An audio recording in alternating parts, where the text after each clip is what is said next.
तो क्या अगले कुछ महीने बिहार की राजनीति के लिए बड़े दिलचस्प और मनोरंजक रहने वाले हैं?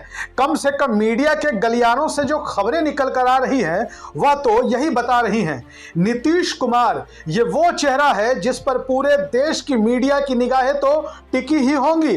देश की पूरी राजनीति का झुकाव अब नीतीश कुमार की ओर होने के आसार नजर आ रहे हैं। जिस तरीके से भारतीय जनता पार्टी को लगता है कि बिहार विधानसभा चुनाव में प्रचंड विजय के बाद जो 20 से 25, 25 से 30 फिर से नीतीश के जो नारे लगाए गए थे, उसके बाद अब बिहार में सत्ता परिवर्तन की सुगबुगाहट दिख रही है। यह सत्ता परिवर्तन किसी गठबंधन की नहीं, किसी पार्टी की नहीं, बल्कि एनडीए के भीतर ही सत्ता परिवर्तन की यह सुगबुगाहट है। खबरें आ रही है कि नीतीश कुमार अब बिहार के मुख्यमंत्री के पद से इस्तीफा दे देंगे। कहीं 3 महीने का वक्त बताया जा रहा है, कहीं 6 महीने का वक्त बताया जा रहा है, कहीं खरमास के बाद की बात की जा रही है, तो कहीं पश्चिम बंगाल विधानसभा चुनाव से ठीक पहले एक नया संदेश, एक नया मैसेज देने की कोशिश भारतीय जनता पार्टी की ओर से की जा रही है। लेकिन सवाल यह है कि जो खबरें निकल कर आ रही हैं वो खबरें सिर्फ मीडिया की ओर से ही आ रही हैं। न तो भारतीय जनता पार्टी की ओर से इस पर कुछ कहा जा रहा है, न जनता दल यूनाइटेड की ओर से इस पर कुछ कहा जा रहा है। मीडिया ये कह रही है कि नीतीश कुमार दिल्ली गए, वहां उन्होंने नरेंद्र मोदी से मुलाकात की, वहां उन्होंने गृह मंत्री अमित शाह से मुलाकात की।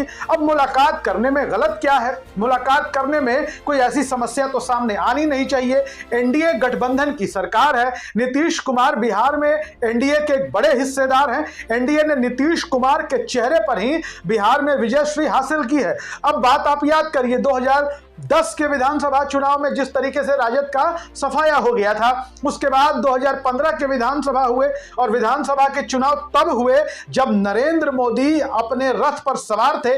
नरेंद्र मोदी की पूरे देश में सुनामी चल रही थी और उस सुनामी को बिहार ने रोक लिया था। राष्ट्रीय जनता दल यूनाइटेड और कांग्रेस के बीच महागठबंधन बना और उसके बाद भारतीय जनता पार्टी की स्थिति क्या हुई थी? बिना नीतीश कुमार के भारतीय जनता पार्टी बिहार में क्या कर सकती है? और नीतीश कुमार ने जिस तरीके से लगातार 2005 से ही अपने कामों से और अपने चुनावों के प्रदर्शन से बिहार को जो दिया है और देश को जो दिखाया है वह सबके सामने है। ऐसे में यह कहना अतिशयोक्ति नहीं कि बिहार के सबसे बड़े ब्रांड तो नीतीश कुमार ही हैं। नीतीश कुमार के चेहरे पर वोट पड़ता है, नीतीश कुमार के खिलाफ वोट पड़ता है। ठीक वैसे ही जैसे एक दौर में स्थिति लालू प्रसाद यादव की थी। बिहार की राजनीति लालू प्रसाद यादव के इर्द गिर्द घूमती थी। या तो लालू प्रसाद यादव के समर्थन में मतदान होता था या लालू प्रसाद यादव के विरोध में मतदान होता था। लेकिन नीतीश कुमार ने बिहार की राजनीति को एक ऐसे मोड़ पर लाकर खड़ा कर दिया है जहां वोट सिर्फ नीतीश कुमार के समर्थन में ही पड़ता है। या तो कुछ लोग नीतीश कुमार के अति प्रशंसक हैं या थोड़े कम प्रशंसक हैं। नीतीश कुमार के प्रशंसकों की बिहार में बड़ी कतार है। हालांकि नीतीश कुमार के विरोधी भी बड़ी संख्या में है बिहार में,